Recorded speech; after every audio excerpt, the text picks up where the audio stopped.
നമസ്കാരം.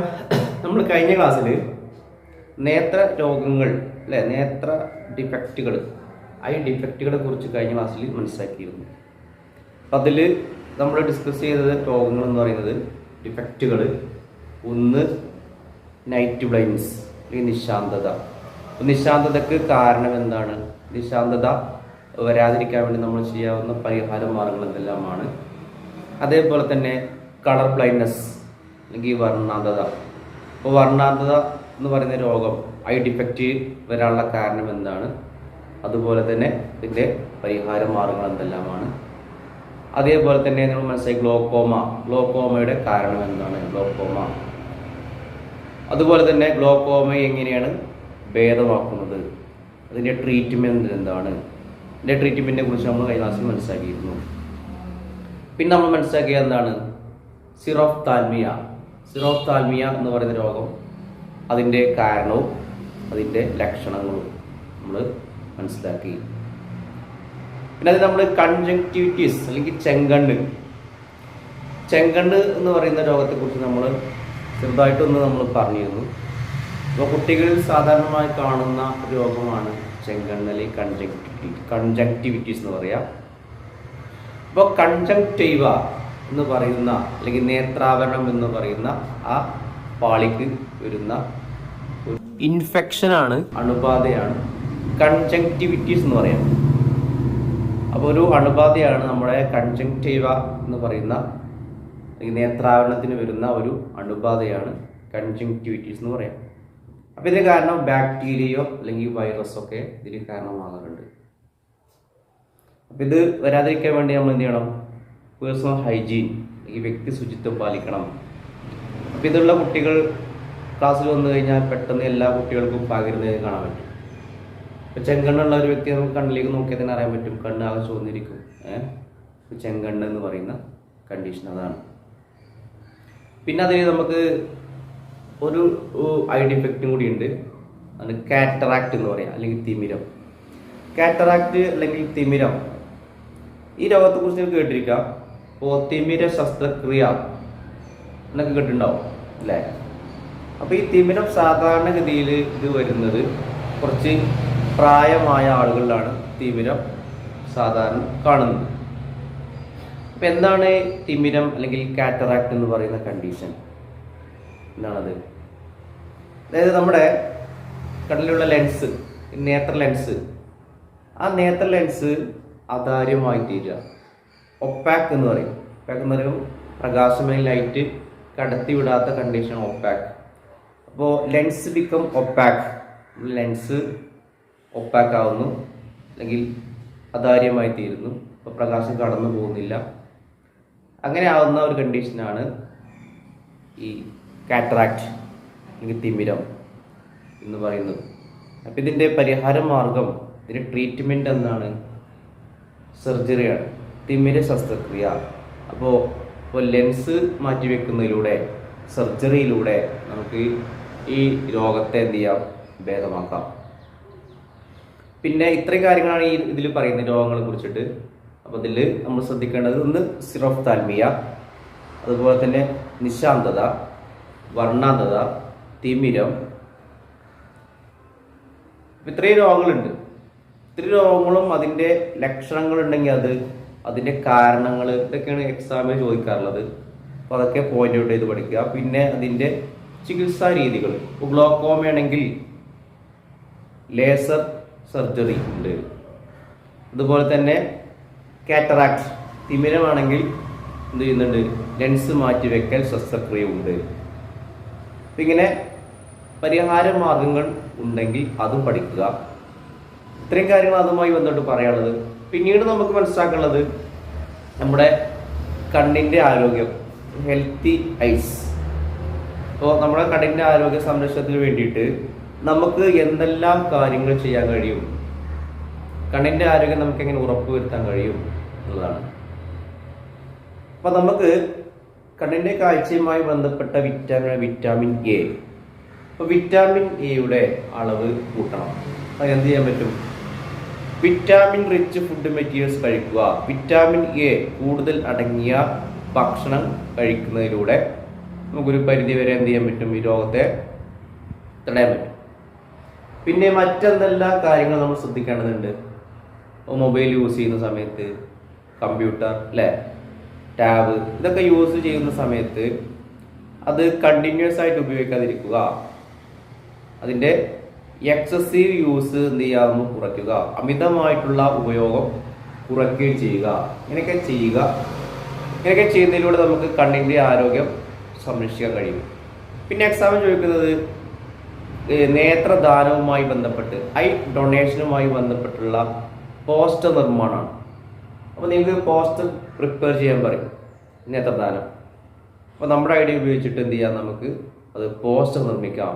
നേത്രദാനം, മഹാദാനം, eye donation is life donation, ഈ രീതിയിലൊക്കെ നിങ്ങൾക്ക് നിങ്ങളേതായ രീതിയിൽ എന്ത് ചെയ്യാൻ പറ്റും, പോസ്റ്ററുകൾ നിർമ്മിക്കാം.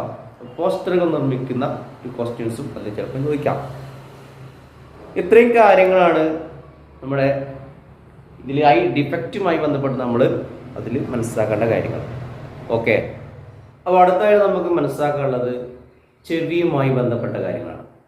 എക്സാമിന് ചോദിക്കാവുന്ന ചിത്രങ്ങളിൽ മറ്റൊരു ചിത്രമാണ് ചെവിയുടെ ചിത്രം. അപ്പോൾ അത്ര ചോദിച്ച് കണ്ടില്ലെങ്കിലും ചിലപ്പോൾ ചോദിക്കാൻ സാധ്യതയുണ്ട്.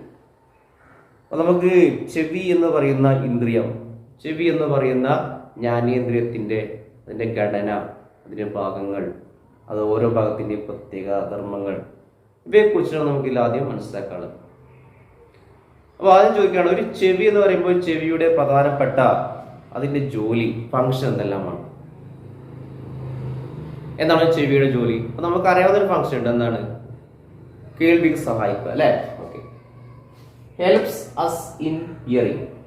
ഹെൽപ്സ് അസ് ഇൻ ഹിയറിംഗ്, നമ്മെ കേൾവിക്ക് സഹായിക്കുന്ന ഒരു ഇന്ദ്രിയമാണ്, സെൻസ് ഓർഗനാണ് ഇയർ എന്ന് പറയും. നമുക്കറിയാം.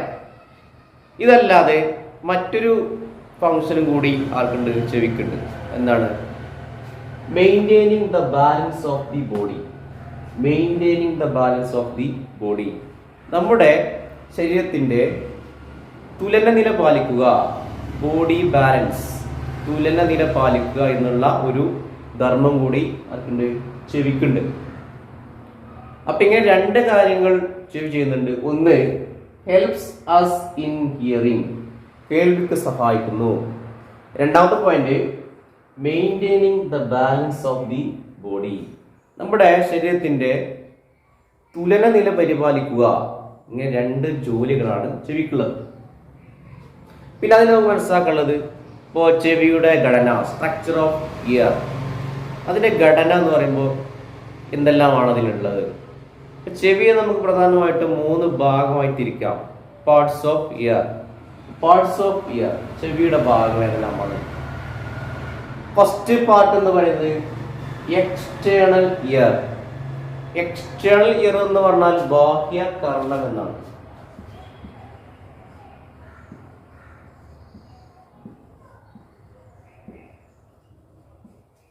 ബാഹ്യ കർണം. രണ്ടാമത്തെ പാർട്ടാണ് മിഡിൽ ഇയർ, മധ്യകർണം.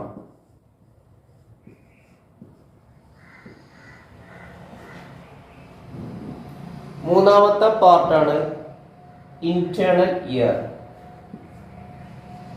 ആന്തരകർണം.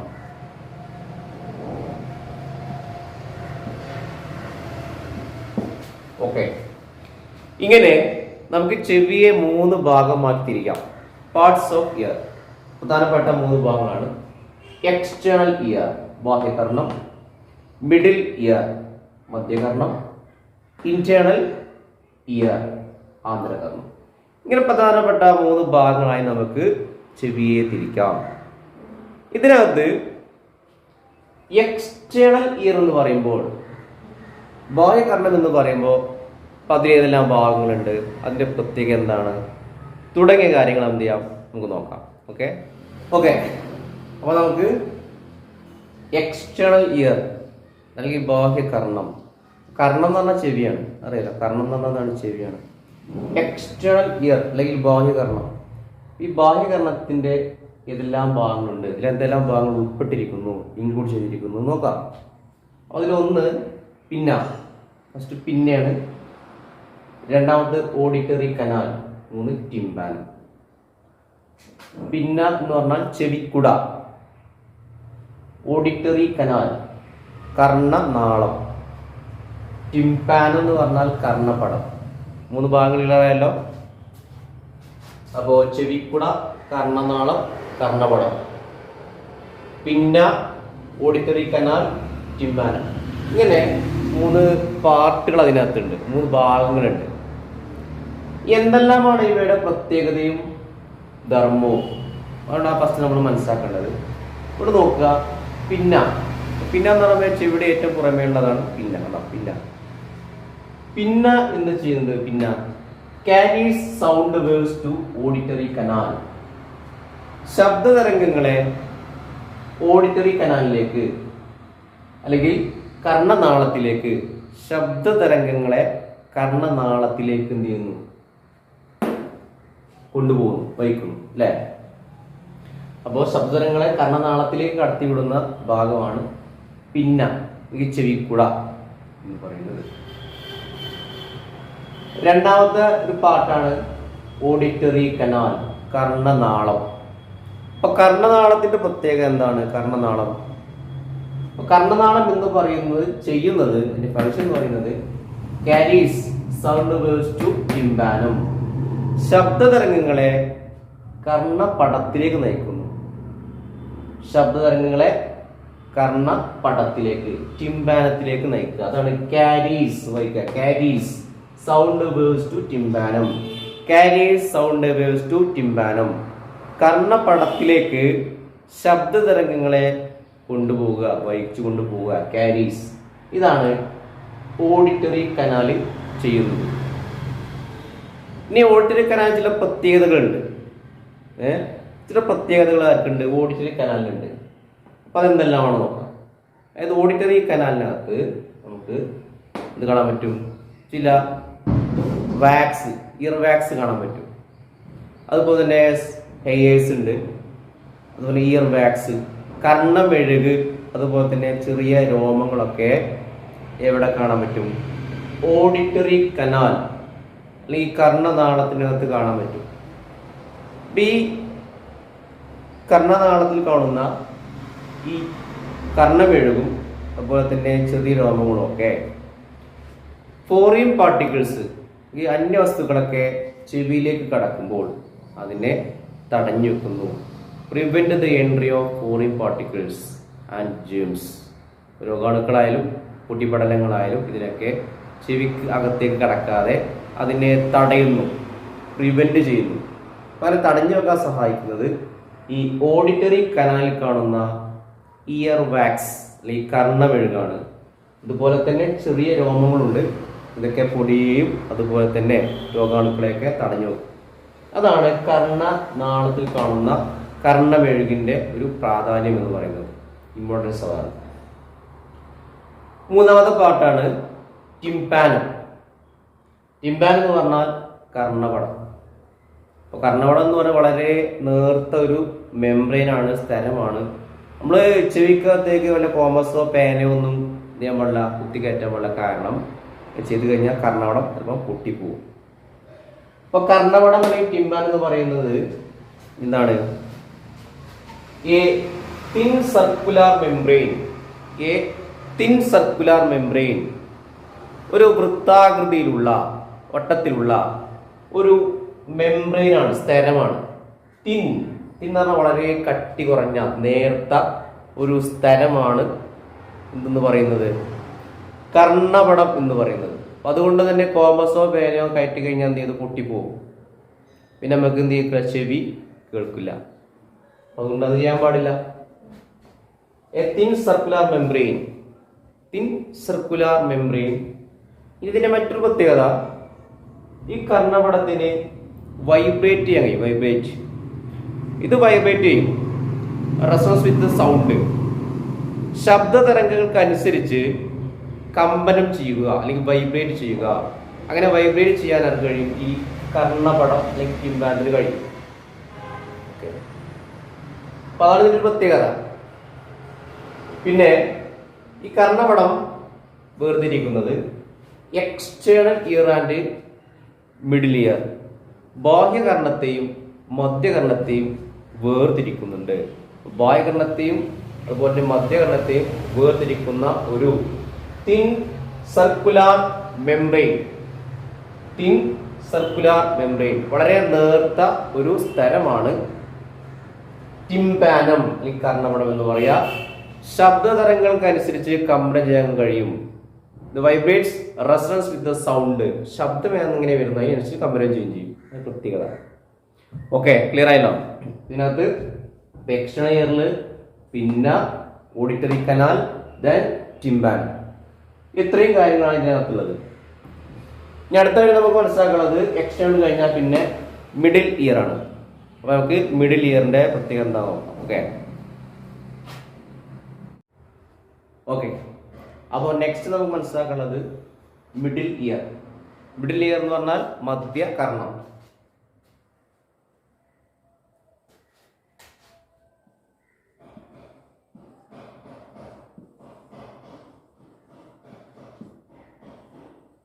മിഡിൽ ഇയർ അല്ലെങ്കിൽ എന്താ പറയുന്നു, മധ്യകർണം. ഇവിടെ നോക്കുക, മധ്യകർണത്തിലെ പ്രധാനപ്പെട്ട പാർട്സ് വിഭാഗങ്ങൾ ഏതെല്ലാമാണ്, എന്തെല്ലാം ഉൾപ്പെട്ടിരിക്കുന്നു. ഒന്ന് ഇയർ ഓസിക്കിൾസ്, ഇയർ ഓസിക്കിൾസ്. രണ്ടാമതുള്ളത് യൂസ്റ്റേഷ്യൻ ട്യൂബ്, യൂസ്റ്റേഷ്യൻ നാളി. ഇപ്പൊ ഇയർ ഓസിക്കിൾസും യൂസ്റ്റേഷ്യൻ ട്യൂബ്, യൂസ്റ്റേഷ്യൻ നാളി അതാണ് പ്രധാനമായിട്ടും കാണുന്നത്. ഇതിനകത്ത് ഫസ്റ്റ് ഈ ഇയർ ഓസിക്കിൾസ്. ഇയർ ഓസിക്കിൾസ് എന്ന് പറഞ്ഞാൽ എന്താണ്? അസ്ഥി ശൃംഖല, അസ്ഥി ശൃംഖലയാണ്. ആ അസ്ഥി ശൃംഖലയിൽ കാണുന്ന പ്രധാനപ്പെട്ട 3 അസ്ഥികളുണ്ട്. ഒന്ന് മാലിയസ്, ഇംഗസ്, സ്റ്റെപ്പിസ്. മാലിയസ്, ഇംഗസ്, സ്റ്റെപ്പിസ്, ഇങ്ങനെ 3 അസ്ഥികളാണുള്ളത്. അതില് സ്റ്റെപ്പിസിനെ കുറിച്ച് നിങ്ങൾ മനസ്സിലാക്കിയിട്ടുണ്ടാവും, പഠിച്ചിട്ടുണ്ടാവും. നമ്മുടെ ബോഡിയിലെ ഏറ്റവും സ്മാളസ്റ്റ് ബോൺ, ചെറിയ അസ്ഥി എന്ന് പറയുന്നത് സ്റ്റെപ്പിസ് ആണ്. ഏതാണ്? സ്റ്റെപ്പിസ്. നമ്മുടെ ബോഡിയിലെ ഏറ്റവും സ്മാളസ്റ്റ് ബോൺ സ്റ്റെപ്പിസ് ആണ്. ചെറിയ അസ്ഥി സ്റ്റെപ്പിസ് ആണ്. അത് ഇപ്പൊ ചെവിയിലാണ് കാണുന്നത് അല്ലേ? മാലിയസ്, ഇംഗസ്, സ്റ്റെപ്പിസ്. ഈ 3 ബോണിനും കൂടി നമ്മൾ ഒരുമിച്ച് ചേർത്ത് പറയുന്ന പേരാണ് ഇയർ ഓസിക്കിൾസ്, അസ്ഥി ശൃംഖല. അസ്ഥി ശൃംഖല, ഇതൊരു ശൃംഖലയായിട്ടാണ് കാണുന്നത്, അതുകൊണ്ട് അസ്ഥി ശൃംഖല എന്ന് പറയുന്നു. ഇയർ ഓസിക്കിൾസ് അല്ലെങ്കിൽ എന്ന് പറയും അസ്ഥി ശൃംഖല. അതിലേതൊക്കെ ഉണ്ട്? മാലിയസ്, ഇംഗസ്, സ്റ്റെപ്പിസ്. മാലിയസ്, ഇംഗസ്, സ്റ്റെപ്പിസ്, ഇങ്ങനെ 3 ബോൺസ് ആണ് അതിലുള്ളത്. ഇനി ബോൺസിന്റെ പ്രത്യേകത, ഈ ബോൺസിന് ചലിക്കാൻ കഴിയും അല്ലെങ്കിൽ വൈബ്രേറ്റ് ചെയ്യാൻ കഴിയുന്ന ബോൺസ് ആണ് ഈ 3 ബോൺസുകളും, മാലിയസ്, ഇംഗസ്, സ്റ്റെപ്പിസ്. ഇനി അടുത്തത് ഇയർ ഓസിക്കിൾസിന്റെ ഫംഗ്ഷൻ ആണ്. അപ്പൊ ഇയർ ഓസിക്കിൾസ് എന്താണ് ചെയ്യുന്നത്? അപ്പൊ വൈബ്രേറ്റ് ചെയ്യാൻ നമ്മൾ ആദ്യം മനസ്സിലാക്കി, വൈബ്രേറ്റ് ചെയ്യാൻ കഴിവുണ്ട്. Amplify and transmit the vibrations of tympanum to the internal ear. അതായത് amplify and transmit the vibrations of tympanum to the internal ear. നമ്മുടെ ടിംപാനത്തിലുണ്ടാവുന്ന അല്ലെങ്കിൽ കർണപടത്തിലുണ്ടാവുന്ന കമ്പനങ്ങളെ അതിനെ ഒന്ന് ആംപ്ലിഫൈ ചെയ്യുന്നു. ആംപ്ലിഫൈ ചെയ്യുക എന്ന് പറഞ്ഞാൽ അതിൻ്റെ തോത് വർദ്ധിപ്പിക്കുക, ആ ശബ്ദത്തിന്റെ തോത് വർദ്ധിപ്പിച്ച് എങ്ങോട്ട് കടത്തിവിടുക? Internal ear, to the internal ear, ആന്തരകർണത്തിലേക്ക് കടത്തിവിടുന്നു. മനസ്സിലാവുന്നുണ്ടല്ലോ? അപ്പോ amplify and transmit, amplify and transmit the vibrations. അപ്പോൾ നമ്മളെ കർണപടത്തിലുണ്ടാകുന്ന വൈബ്രേഷനെ, കമ്പനങ്ങളെ, ആ കമ്പനങ്ങളുടെ തോത് വർദ്ധിപ്പിച്ച് ഇന്റേണൽ ഇയർ അല്ലെങ്കിൽ ആന്തരകർണത്തിലേക്ക് എന്ത് ചെയ്യുന്നു? കടത്തിവിടുന്നു. അപ്പൊ അങ്ങനെ കടത്തിവിടുക എന്നുള്ളതാണ് ഇതിന്റെ ഒരു ഫംഗ്ഷൻ, ഓസിക്കിൾസിന്റെ ഫംഗ്ഷൻ എന്ന് പറയുന്നത്. ഓക്കെ, ഇനി അടുത്ത രണ്ടാമതായിട്ട് കാണുന്ന ഒരു ഭാഗമാണ് Eustachian tube. Eustachian tube, Eustachian നാളികൾ, യൂസ്റ്റേഷ്യൻ ട്യൂബ് അല്ലെങ്കിൽ യൂസ്റ്റേഷ്യൻ നാളി എന്ന് പറയും. അപ്പൊ യൂസ്റ്റേഷ്യൻ നാളിന്റെ പ്രത്യേകത എന്ന് പറയുന്നത് ഇത് connect middle ear and pharynx. ഇത് മധ്യകർണത്തെയും അതുപോലെ ഫാരിങ്സ് എന്ന് കേട്ടാവും. ഫാരിങ്സ് നമ്മുടെ കഴുത്തിൽ തൊണ്ടയിലാണ് ഫാരിങ്സ്. ആ ഫാരിങ്സുമായിട്ട് കണക്ട് ചെയ്യുന്ന ബന്ധിച്ചിരിക്കുന്ന ഒരു ട്യൂബാണ്, ഒരു കുഴലാണ് യൂസ്റ്റേഷ്യൻ ട്യൂബ് എന്ന് പറയാം. എന്നിന്നും connects middle ear and pharynx. മധ്യകർണത്തെ അല്ലെങ്കിൽ മിഡിൽ ഇയറിനെ, മധ്യകർണത്തെ നമ്മുടെ ഗ്രസനി അല്ലെങ്കിൽ ഫാരിങ്സ് അതുമായി കണക്ട് ചെയ്യുന്ന ഒരു ട്യൂബാണ് യൂസ്റ്റേഷ്യൻ ട്യൂബ് എന്ന് പറയാം, യൂസ്റ്റേഷ്യൻ നാളി എന്ന് പറയും. ഇനി അതിൻ്റെ ഒരു ധർമ്മമുണ്ട്. ധർമ്മം എന്ന് പറയുന്നത് ഈ യൂസ്റ്റേഷ്യൻ ട്യൂബാണ് കർണപടത്തിൻ്റെ ഇരുവശത്തുമുള്ള വായുമർദ്ദം, പ്രഷർ എന്ത് ചെയ്യുന്നത്, മെയിൻറ്റെയിൻ ചെയ്യുന്നത്.